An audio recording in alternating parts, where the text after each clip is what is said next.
Operation Sindoor ഒരു വലിയ പരാജയമാണെന്നാണ് പാകിസ്ഥാനിലെ ഏറ്റവും പ്രധാനപ്പെട്ട പ്രതിരോധ വിശകലന വിദഗ്ധർ പറയുന്നത്. ഇന്ത്യക്ക് എതിരായ പ്രവർത്തനപരമായ മുൻതൂക്കം പാകിസ്ഥാൻ ലോകത്തിനു മുൻപിൽ കാണിച്ചു കൊടുത്തു എന്നും അവർ പറയുന്നു. ഇതെല്ലാം പാകിസ്ഥാന്റെ ഒരു പ്രചരണമാണ്. എന്നാൽ പ്രചരണം നടത്തുന്ന ഇത്തരം വ്യക്തികൾ തന്നെ പറയുന്നത് ഇന്ത്യയുടെ ഒരു പ്രത്യേക തരം മിസൈലിനെതിരെയുള്ള ഡിഫൻസീവ് ക്യാപ്പബിലിറ്റീസ് പാകിസ്ഥാന്റെ പക്കൽ തീർത്തും ഇല്ല എന്നാണ്. അത് ഏത് മിസൈലാണ് എന്ന് നോക്കുമ്പോഴാണ് മറ്റൊന്നുമല്ല, ബ്രഹ്മോസ് എ. അങ്ങനെയാണെങ്കിൽ പാകിസ്ഥാന് ബ്രഹ്മോസ് എക്കെതിരെ പ്രതിരോധ ശേഷി ഇല്ലാത്തത് എന്തുകൊണ്ട്? അതേസമയം ഇതേ ഡിഫൻസീവ് അനാലിസിസും പാകിസ്ഥാൻ സർക്കാർ ഉദ്യോഗസ്ഥർ എല്ലാം ഇപ്പോൾ തുർക്കിയിൽ നിന്ന് സഹായം ലഭിക്കുന്നതിനുള്ള ഓപ്ഷൻസ് തിരയുകയാണ്, അതും വ്യോമ പ്രതിരോധ സംവിധാനത്തിനു വേണ്ടി. ഇവയെല്ലാം ഈ വീഡിയോയിലൂടെ വിശദമായി അറിയാം.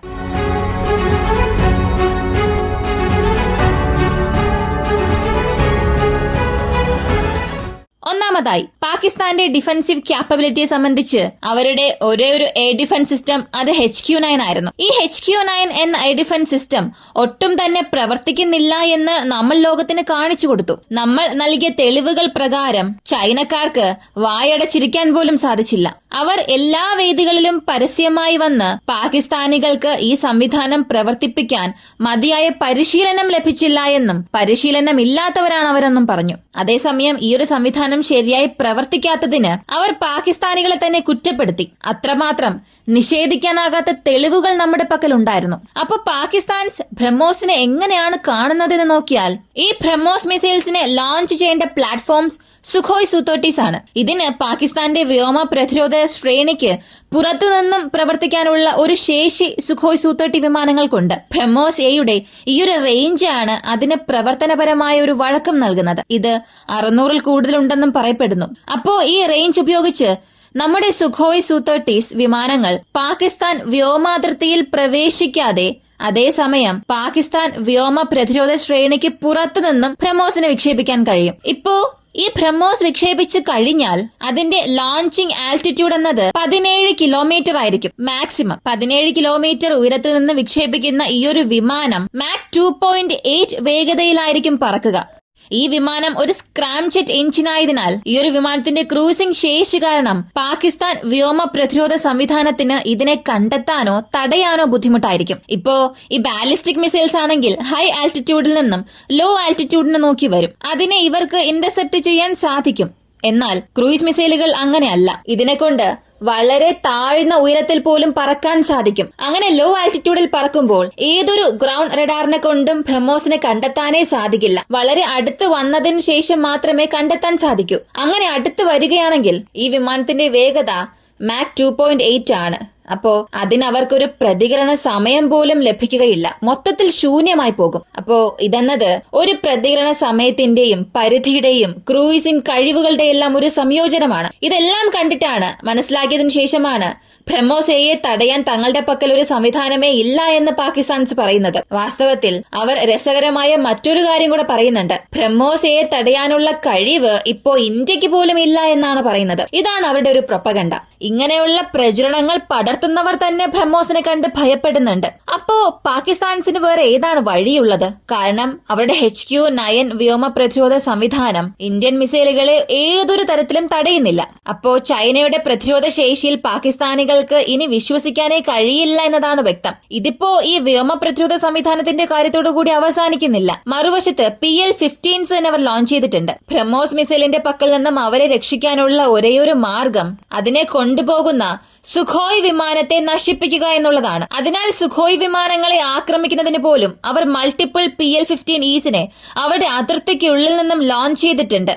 അതേസമയം അവരുടെ ഫൈറ്റർ ജെറ്റ്സ് എല്ലാം ഇന്ത്യൻ യുദ്ധവിമാനങ്ങളെ ലോക്ക് ചെയ്യുകയും ഇന്ത്യൻ യുദ്ധവിമാനങ്ങളെ അവരുടെ ദൌത്യം ചെയ്യാൻ അനുവദിക്കാതെ തടഞ്ഞിരിക്കേണ്ടതായിരുന്നു. പാകിസ്ഥാനികൾ യഥാർത്ഥത്തിൽ യുദ്ധം ജയിച്ചിരുന്നെങ്കിൽ നമുക്ക് ബ്രഹ്മോസയെ വിക്ഷേപിക്കാനേ കഴിയില്ലായിരുന്നു. ബ്രഹ്മോസ് അല്ലെങ്കിൽ സ്കാപ് മിസൈൽസ് അല്ലെങ്കിൽ സ്കാമർ ബോംബ്സ് അതുമല്ലെങ്കിൽ ഹാമർ ബോംബ്സ് ഇവയൊന്നും തന്നെ നമുക്ക് വിക്ഷേപിക്കാനേ കഴിയില്ലായിരുന്നു. കാരണം പാകിസ്ഥാൻസ് അവരുടെ യുദ്ധവിമാനങ്ങൾ ഉപയോഗിച്ച് ഒന്നുകിൽ നമ്മുടെ മിസൈൽസ് വഹിച്ചു കൊണ്ടുപോകുന്ന വിമാനങ്ങളെ വെടിവെച്ച് വീഴ്ത്തിയിരിക്കണം. അതുമല്ലെങ്കിൽ നമ്മൾ അവരുടെ സ്റ്റാൻഡ് ഓഫ് റേഞ്ചിൽ ഉള്ളപ്പോൾ തന്നെ റഡാർസ് ഉപയോഗിച്ച് ഭയപ്പെടുത്തി നമ്മെ മിഷൻ ചെയ്യാൻ അനുവദിക്കാതെ തടയേണ്ടതായിരുന്നു. പക്ഷേ യഥാർത്ഥത്തിൽ ഇങ്ങനെയൊക്കെ സംഭവിച്ചോ എന്ന് ചോദിച്ചാൽ ഇല്ല.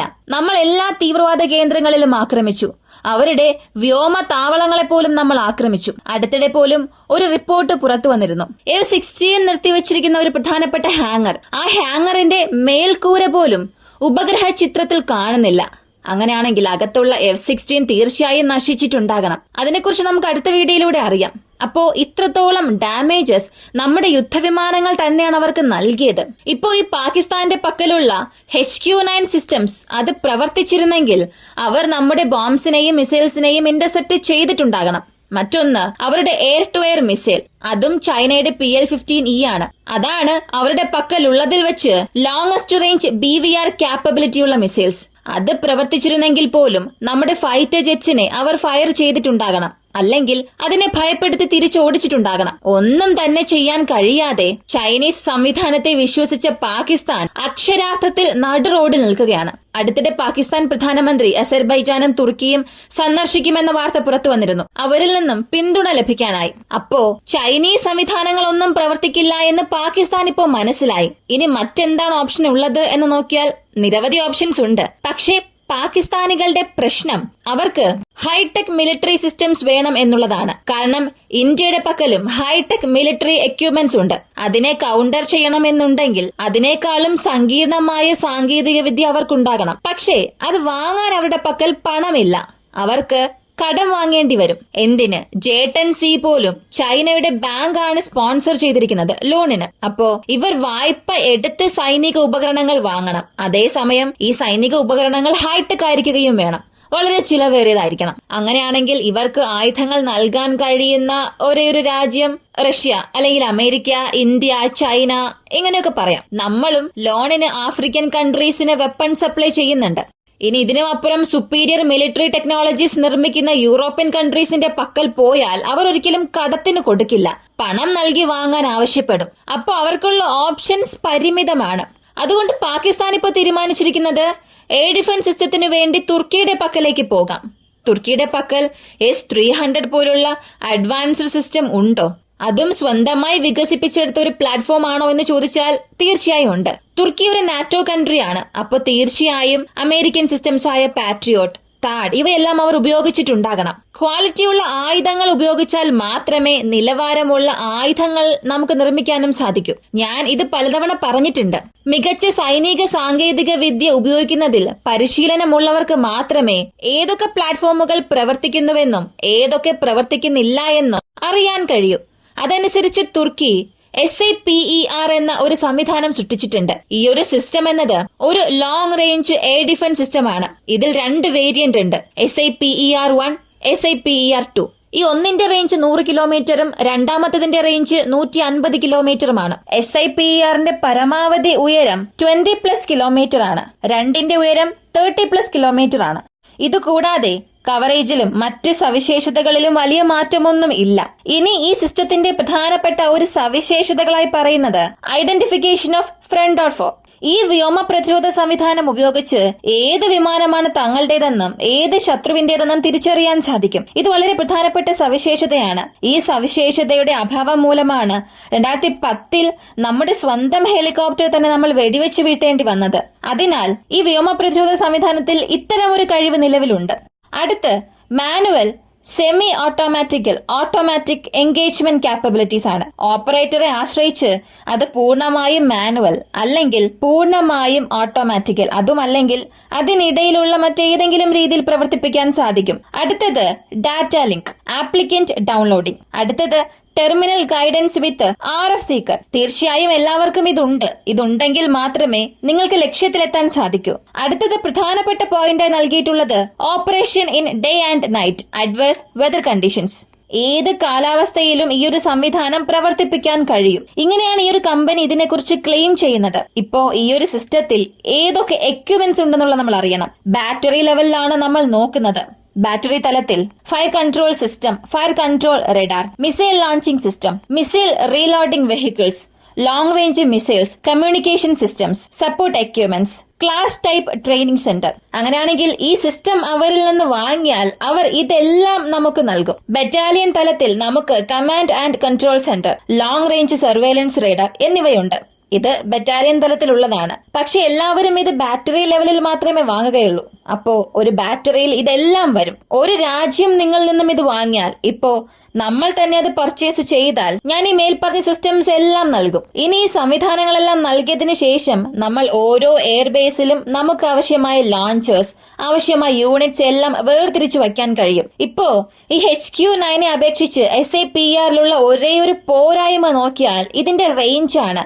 SAPER2 മാക്സിമം കവറേജ് 150+ കിലോമീറ്റർ എന്നാണ് പറഞ്ഞിരിക്കുന്നത്. അപ്പോ 100, 130, 140 മാത്രമേ ടാർഗറ്റിനെ എഫക്റ്റീവായി എൻഗേജ് ചെയ്യാൻ കഴിയുകയുള്ളൂ. ഇതാണ് ഒരു പ്രശ്നമായുള്ളത്, അതും HQ9 അപേക്ഷിച്ച്. പക്ഷെ കുറഞ്ഞത് 150 കിലോമീറ്ററിനുള്ളിൽ ടാർഗറ്റിനെ എൻഗേജ് ചെയ്യാൻ കഴിഞ്ഞാൽ തന്നെ അത് വലിയൊരു കാര്യമാണ്. അപ്പൊ പാകിസ്ഥാൻ ഇപ്പോൾ നിലവിലുള്ള ഒരേ ഒരു പോംവഴി തുർക്കിയിൽ നിന്നും SAPER സംവിധാനം വാങ്ങുക എന്നുള്ളതാണ്. ഇനി ഇതിനെക്കുറിച്ച് തുർക്കി എന്ത് പറയാൻ പോകുന്നു എന്നുള്ളതാണ് വലിയൊരു ചോദ്യം. കാരണം അവർക്ക് പാകിസ്ഥാന് വായ്പയ്ക്ക് മാത്രമേ വാങ്ങാൻ കഴിയൂ.